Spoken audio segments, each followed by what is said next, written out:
This is your brain pop culture. Today we're going to dive into the strange world of Hollywood billing. Billing, of course, referring to the presentation in order of a list of performers in a given work. Once you watch this video, you're never going to be able to look at credits or posters the same way ever again. In traditional Hollywood billing, the top billing is normally the biggest star, or certainly the name they want you to see, and decide to see the film based on that name.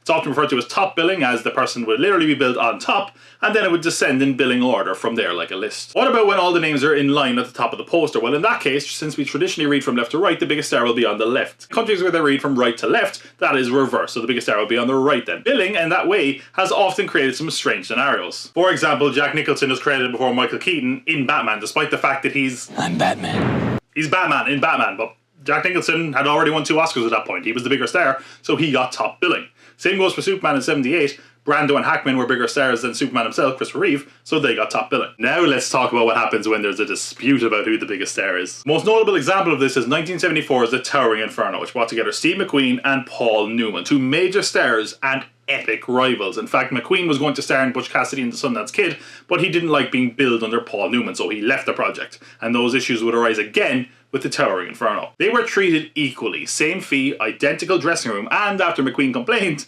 the same number of lines.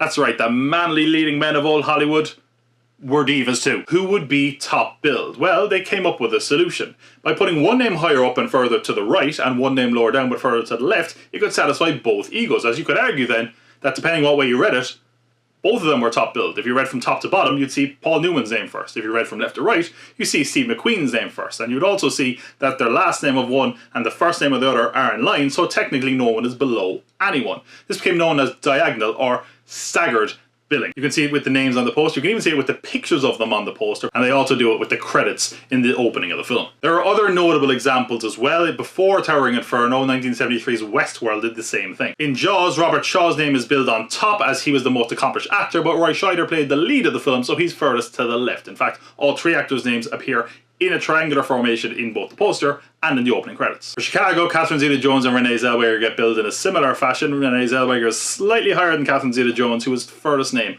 on the left, but honestly it just looks like bad poster design. Richard Gere also gets an and credit here. You'll often see and or with when it's a well-known actor, often taking on a smaller or notable part, and they want to show some reverence, but also just tell people that they're in the film because they might boost ticket sales. It's often called Laverne and Shirley billing, as that's how their names appear in the opening title. Same goes for Ted Danson and Shelley Long in Cheers. Billing is also why you see so many posters where the names don't align with the images of the actors, because in the poster you might want your actor front and center, whereas top billing you might want them furthest to the left. But at the very least, it does allow us to imagine what Danny DeVito would look like in a catsuit.